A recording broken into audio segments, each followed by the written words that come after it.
Bonjour à tous, message à Gobam. Chers compatriotes, pendant une très longue période, on a eu le temps de discuter, on a eu le temps d'échanger, on a eu le temps de partager plusieurs points de vue différents. À travers ces échanges, chacun de nous a pu constater le niveau d'engagement ou de patriotisme que l'on pouvait avoir. Pour ma part, je ne doute pas de la sincérité de ton engagement pour le Gabon. Par contre, je doute de certaines autres choses dont je vais essayer de lister de manière non exhaustive. Premièrement, tu sembles ne pas être attaché réellement à ton pays dans le sens des convictions et des idéologies. Pour la simple raison que tu commentes les choses du Gabon comme un élément extérieur à l'action ou comme un élément extérieur au peuple gabonais. Tu ne t'inclus pas dans la chose, ce qui est problématique.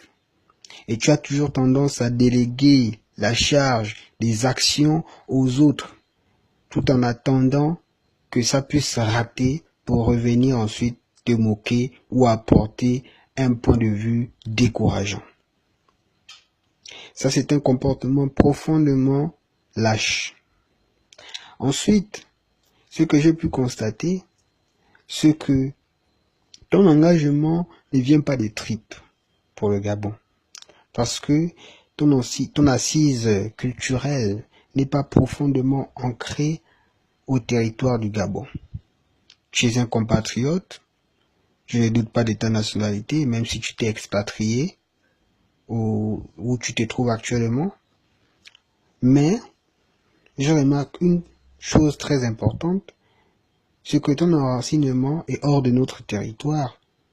Plus précisément, c'est un enracinement chrétien qui puise ses sources d'un pays lointain, appelé Israël, où, selon toi, votre Rédempteur, votre Messie serait né. Et c'est d'ailleurs de là où tu bases tout ton fondement théorique, idéologique et politique. Ce qui fait que tu es dans l'espérance, tu es dans la politique messianique du sauveur de l'humanité, de façon totalement abstraite.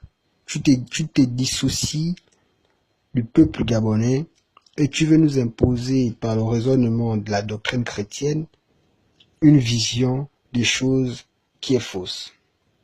Une vision selon laquelle on peut libérer un peuple sans pourtant faire des efforts.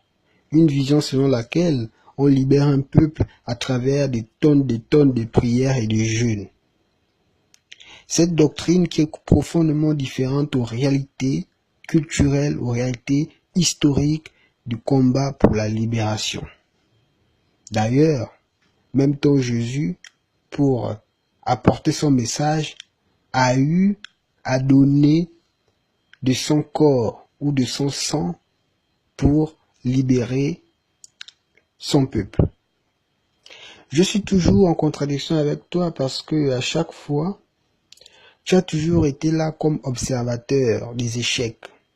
Tu as toujours été là comme celui qui pouvait apporter une meilleure vision que les autres en critiquant systématiquement les actions des autres sans jamais rien foutre depuis où tu t'assois devant ton ordinateur dans le pays où tu te trouves.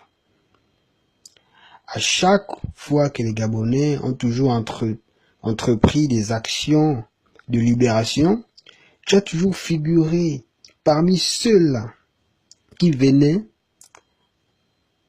apporter un découragement systématique à toute action. Ça, c'est aussi un comportement profondément antipatriotique parce que tu joues sur les peurs des gens. Tu joues sur les espérances et tu joues sur la manipulation religieuse que tu sais très ancrée dans les milieux africains. Vu qu'en Afrique, on ne vit que par le mythe et l'espoir. Donc, tu es aussi une forme de manipulateur. Gobam, très cher compatriote, le message que je t'apporte ici, ce n'est pas un message de défiance. De toute façon, on n'a pas la même philosophie de vie, on n'a pas la même philosophie politique, et le temps que j'ai pu passer avec toi, et la manière dont on a pu échanger, j'ai compris que tu ne connais pas grand-chose ni à l'histoire de ton pays, ni à la culture de ton pays. D'ailleurs, on a même eu un moment donné à discuter sur l'histoire des Bantous, et tu m'as raconté certaines choses qui rentraient plutôt vers du fantasme religieux, mystico, spiritueux et assez complotiste de tout ce que l'on peut ramasser sur YouTube, plutôt que dans la réalité historique et scientifique. Ce qui fait que sur le plan de l'analyse politique, nous n'avons peut-être pas les mêmes routes, pour ne pas dire les mêmes niveaux. Sans vouloir te manquer de respect, je voulais te dire, très cher compatriote Gobam, que si tu as décidé, à travers la multiplication des vidéos, de pouvoir mettre une certaine doctrine de peur, de manipulation, d'extrapolation et d'accusation gratuite sur toute personne qui voudrait amener le peuple gabonais à combattre la dictature, tout en donnant de son corps et de sa détermination, tu nous trouveras désormais devant toi. Parce que aujourd'hui, il n'est pas question de faire peur. Aujourd'hui, il n'est pas question d'envoyer X ou Y se faire massacrer ou se faire je ne sais quoi. Aujourd'hui, il est question de dire au peuple que vous êtes face à votre responsabilité, de dire à nous, le peuple, que nous sommes face à notre responsabilité et qu'un peuple en esclavage, un peuple piétiné, un peuple assassiné, un peuple traumatisé doit être capable de se révolter, doit être capable de se battre. Et lorsqu'on se bat, on n'a pas besoin de gens qui viennent décourager. Une fois que tu te lances à décourager une armée, tu fais partie de la propagande de l'adversaire. Et si tu le fais et que l'on t'accuse d'être de mèche avec l'ennemi, il ne faudrait pas dire que nous sommes en train de faire le jeu du pouvoir. Alors j'ai pu, depuis un certain temps, écouter tes audios où tu balances des inepties, où tu volatilises l'essence même de ce qu'on appelle le combat pour la libération d'un pays. Voilà pourquoi je me permets aujourd'hui de te faire ce petit message en espérant que ça te parvienne une bonne fois pour toutes. Lorsqu'on était dans un forum de discussion, tu as été la seule personne à pouvoir me défendre pour ne pas que une certaine folle puisse m'expulser parce que mon niveau de réflexion était tellement supérieur au sien. Tu as été la seule personne à me défendre.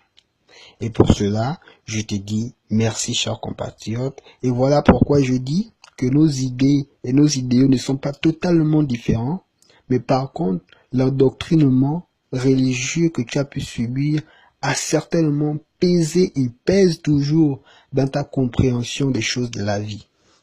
Et peut-être qu'un jour, lorsque tu pourras enlever ce logiciel mental typiquement christianisé, on aura peut-être l'occasion d'être sur la même longueur d'onde.